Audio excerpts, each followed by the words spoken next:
Hi there. My name is Scott Marker, and this is another episode of Treasure Valley NIA Quick Tips. What it is I'm the franchise owner here in the Treasure Valley of Network in Action, which is out of Houston, Texas. I was number 27. Now we have about 120 of us. There's a lot of, and an international one now too, kind of fun. And through that, I meet a lot of really high caliber local experts in their field, and I bring them on the podcast and share their knowledge with the audience. So today, perfect example. Introduce yourself, Tony. Hello, Scott. I'm Tony Ferguson with Idaho Select Insurance. I've been running the agency for 12 years now, and born and raised in the Boise area. Wow. Yeah, just real quick for kind of some fun stuff for people. What did you do before you decided to own a insurance agency? So for 13 years, I was out at Micron. I was an engineer out in research and development doing process integration. That is awesome. I mean, what a switcher, from that. Always love that. So, what now? Some of the things, because I know you that I know, but I just the other day I bumped into somebody. The same thing is that what's for the insurance industry. A lot of people just don't know the difference between captive and non-captive. So, could you explain the differences on those two? Because I was captive years ago, 4 years, and now I'm a big pro non-captive. So what's the difference? Sure. There's a couple of major differences. The first one obviously is going to be limited markets at a captive agent. So if people that are watching don't understand what a captive agent versus an independent agent, what that terminology means, a captive agent is somebody that has one brand, like a State Farm agent, an Allstate agent, Farm Bureau. Those are what are considered captive. And an independent agent is an agent that represents several markets. So for home and auto, we have 12 different companies we represent when it comes to writing home and auto policies. So somebody calls me and says, Tony, hey, I've got 3 cars and I got a home and I got an RV and I got a boat. What can you do for me on price? I'm currently with State Farm, and all of their products would be with State Farm. And for me, the good thing about us having numerous markets is we could put the home and auto with, like, let's say Safeco or Travelers or auto owners, but then the boat with one of those companies is a little bit higher than what our competitor, one of our other markets, will do. So we could have the home and auto with Safeco, and we could put the boat with Progressive, and we can separate that package up so that we can get the best combination to save them the most amount of money with the coverages that they currently want to carry. So we look at the coverages they want, and we find the best markets available for those coverages on the type of items they're trying to cover. And so that's a big difference between a captive and an independent. Obviously, we want to try and keep everything with one carrier if we can, but we have the option. And then also a big thing that happens is that renewal.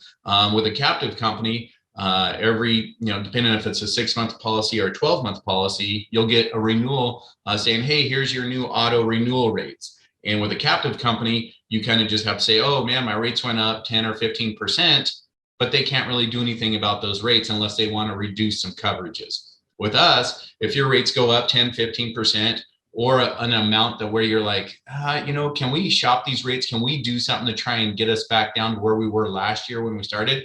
We can shop you in-house. And so you can still maintain the relationship with us as your agent, but we can move you from, let's say, Travelers, if your rates went up, and we can switch you over to auto owners or Mutual Venum Claw or over to Safeco and back down to where maybe you feel more comfortable for the rates you are paying. But just because your rates go up doesn't mean that you're in a non-competitive situation. A lot of people that make a move to us, and let's just say we moved them from a captive company, we saved them $1,000 from moving them from State Farm or Allstate, and then they get the renewal letter and their rates go up $500, right, at the next year. And then they're like, man, my rates went up $500. But I look at them, we got to rediscuss this. When you switched the year before, we saved you $1,000.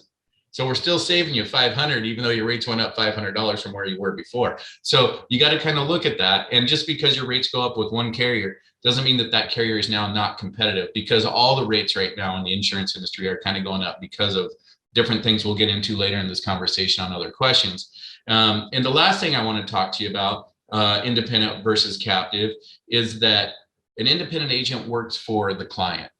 And what I mean by that is a captive agent has one company that they represent: State Farm, Allstate, Farm Bureau. And if there's a claim and State Farm says, hey, we're going to decline this, or we're not going to, pay out any more than this, and the client doesn't feel like they're being satisfied by the claims process, that agent has a very limited option on what they can do, because they have to back the company that gives them a salary, right? Whereas an independent, we work for the client. If our clients aren't happy with the claims process that's happening, it's our job to find a carrier that's going to make them happy. So we can switch them from one of our carriers because they've had a bad experience with the claim process. And so then we can say, hey, we're just going to move you over to another company because you guys weren't happy with the claims process with one of our other companies. And so when we go to bat for our clients, our carriers know that we can move our clients from them to another carrier that we represent, right?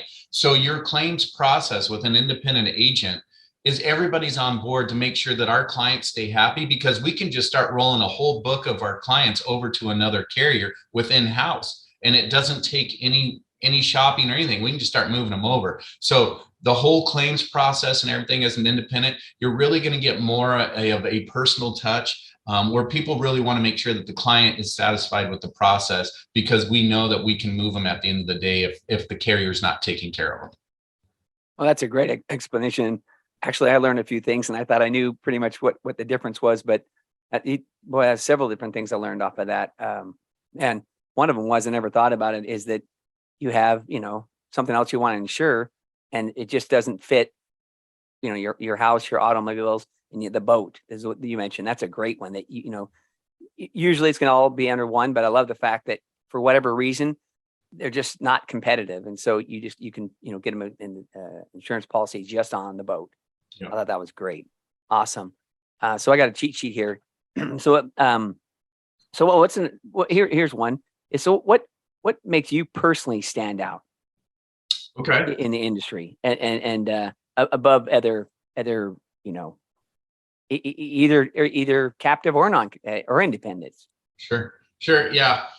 So one thing that I feel makes me stand out personally is I'm very passionate about the industry. To me, the reason I got into insurance is because I love numbers, and I love to be able to help people. And so every single day, that's what I get to do. Obviously, I have an engineering background, so I've always been forward to dealing with numbers. But at the end of the day, I wasn't being fulfilled with my engineering job because I wasn't being able to network or actually get out in front of people and be part of the community of where I was born and raised. And so for me, the way that I wanted to stand out and how people are going to want to do business with me is I wanted to make myself a resource.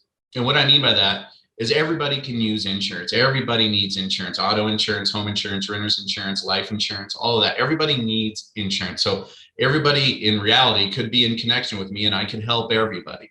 But I know I'm not going to have every market that's going to be the best rate for my clients. That's why there's so many different insurance carriers, because everybody's a different look on paper for every insurance company.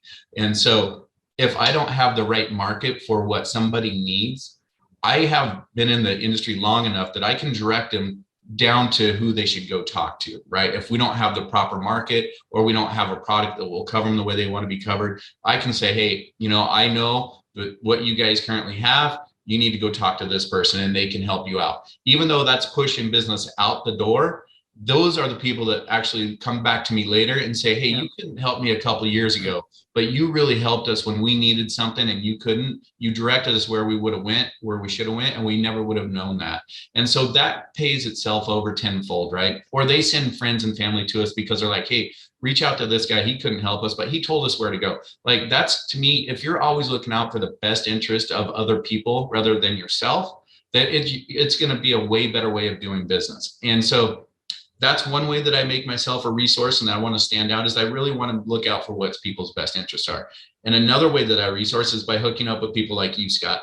I become a member of NIA. I've circled myself with a great circle of influence of peers around me, of really good business owners have a lot of knowledge. They're a bunch of different industries. I got a great handyman. I got a great painter. I got a great CPA. I got a bunch of great, lenders, mortgage lenders, real estate agents that I can refer people to that are new to the area, because there's a lot of people coming in here, especially from like California.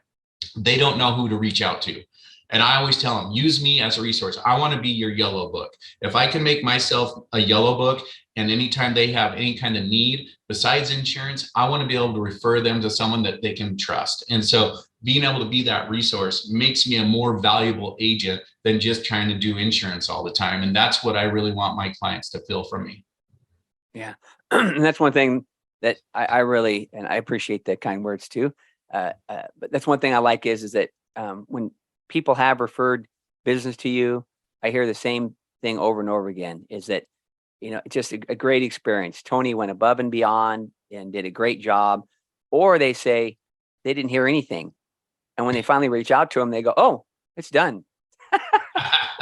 That's why I didn't hear from him, because you got it taken care of so efficiently and stuff. So, but that's great. And I also love the fact, just like you said, about if you can't always take care of them, there's someone else you can steer them down to, and also being a resource.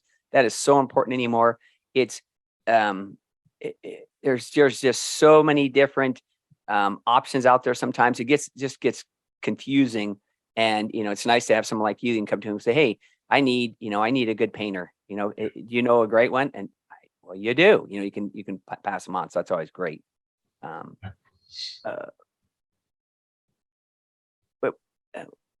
what's something about the industry, and you might have already kind of answered this. What's something about the industry that you enjoy? That's something personally you do. What do you enjoy about the industry as a whole? Well, the industry as a whole, to me, it's very exciting. It's always changing. And that's what I love about the job. Every time somebody calls me, it's a different scenario, right? And that's why I think it's great to have numerous products and numerous carriers that we represent. Is no single family household is going to be same as their next door neighbor. Even their credit may be different, their claims process, their MDR, their children ages, all of everything's a different type of scenario. And for me, having that engineering background, I want to be a problem solver. And that's what I do. I do an analysis of everything. I really look at what they need, really look out for what they are trying to accomplish with their insurance, and make sure they understand stuff about the insurance industry that they may not have known about, that can protect them a little bit more, or where I feel like they're potentially wasting money on a coverage that will never be relevant to what they currently have. And so educating people. I really love the educational part. I've learned so much being part of this industry over the last 12 years that I want to spread that knowledge out to my clients. And a lot of people, when they get insurance, they think they're insured no matter what, right? And it's like, well, you're paying for a certain amount of coverages. If you don't have this amount of coverage and you have a claim that's this much, then you're going to have to pay so much out of pocket, right? If you have 100,000, 300,000 limits, and the driver that you got in an accident with has over 200,000 medical bills, and you only got 100,000 max for their coverages, then you're going to have to come up with 100,000 out of your pocket. And if I wanted to give you the 250,000 limit, it would have maybe cost you another $10 a month, right? So you've got to really educate people on what you're doing when you cut your coverages versus what the premium changes. A lot of times your premium changes are not going to be significant by doubling or tripling your coverages. And so when you're really trying to cut costs, the last thing I want to do is reduce coverages. I want to look at other coverages or endorsements on the policy that may not be something you'll use, but I don't want to try and get rid of those liability coverages and stuff, because those are really the ones that can have the higher payouts. And obviously anymore, anytime you get in an accident, lawyers get involved, people automatically assume they're going to get $1 million out of you. And that's just the story of the day. I mean, that's what it is, right? And so if you don't carry an umbrella, or if you have lower limits, it can get very costly for you. Yeah, no, I love that too. And I've been there myself, is that, you just have to be careful, trying to get the cheapest insurance, right? It's because then when you do have that claim 5 years from now, 5 days from now, and all of a sudden you're not, it's like, they can't say, well, Tony, Tony kind of educates people on the risk you're taking. And again, if you're going to pay another $10, that's a cheap amount to pay to, be able to sleep a little bit better at night if you get in some wreck or something. So what Here's one for you. So what do you see for your agency? What do you see the future for your agency? Well, for our agency, we're a pretty young agency in general. Only been in the Valley for 12 years now. Me and my partner, both the business owners, we're both 47. We have 4 producers underneath us. They're all in their mid 30s. And then we have a CSR, Gloria, who kind of runs the house and keeps all of us crazy guys in order. But she's doing an awesome job. And but for us, we want to continue growing. Our agency currently keeps up with all the big companies in the Valley as far as written business. Last year, we were top 2% in the country with written business with Safeco. Wow. So, we hit the President's Club. We're top 5% in the nation with written business with auto owners. So we're a very aggressive insurance agency. We're growing like crazy. As a native Idahoan, I always every time I got to wait twice at a stoplight, I kind of get upset because I used to not have to wait at all. But for us to be in this industry, we can take advantage of the growth, right? And so you can sit there and complain about it, or you can just get on it and just take advantage of the scenario because it's not going to go away. And I think we got the proper markets to really take advantage of what's going on as far as the growth, even on the commercial side.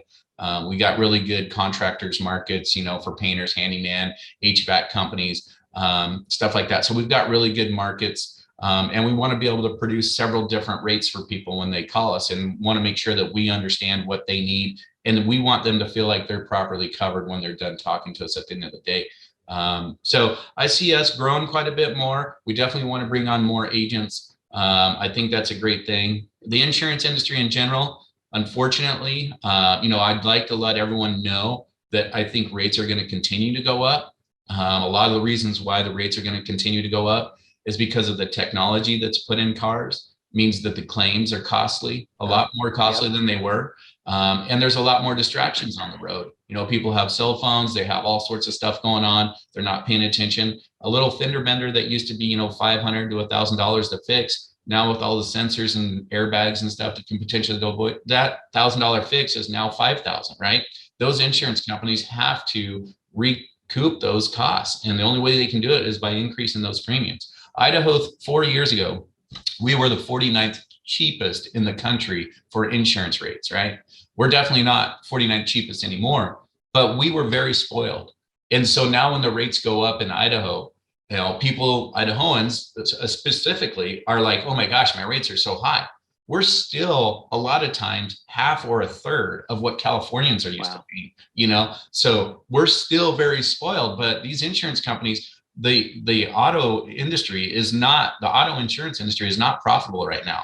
It's in the negative. They make their money on homes and stuff like that on that premium, because the auto is just barely running under a negative as far as profitability. But a lot of people think that they're paying so much, but you got to look at one little claim and what it can cost. Yep.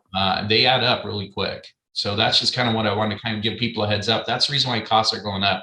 Distractions, number of occurrences are happening, and the cost of those occurrences because of all the technology in cars. I have an auto. Someone talked about getting their windshield replaced, and I couldn't believe all the sensors they have in the windows and stuff. And I can't remember what the replacement cost was, but I mean, I think it was $2,000. Yeah, $1,500. All of them was. But then they talked about all the new cars now. Just that's what you were saying about that. That made me think about that.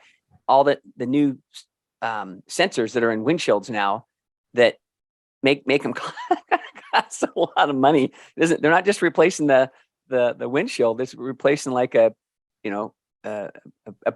part of the car that for the navigation and stuff like that. Yeah. Anyway, I thought when you mentioned that, I was thinking the perfect examples of windshields, because the windshield was a windshield, but now they're not. The newer cars. The most expensive windshield I've had replaced is a $1,700 one that was in a Mercedes. And it was just like, wow, and it makes you think of all these people are putting windshield claims in, and a lot of people's insurance premiums are $1,500 for the year.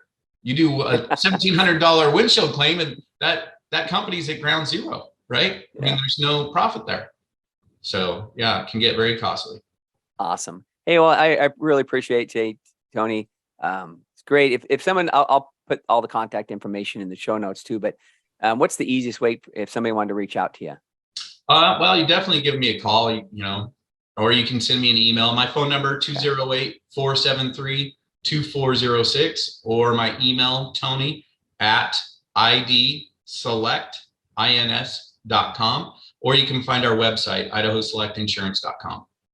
Perfect. Hey, I appreciate it. I mean, I thought I knew, because I know you and others. I thought I pretty much knew it all. Like I even learned stuff. So I'm sure if listeners, this would be a good episode for them to watch. So, hey, I appreciate it, Tony. Yeah, I you. appreciate you, Scott. Thank you very much. Thanks.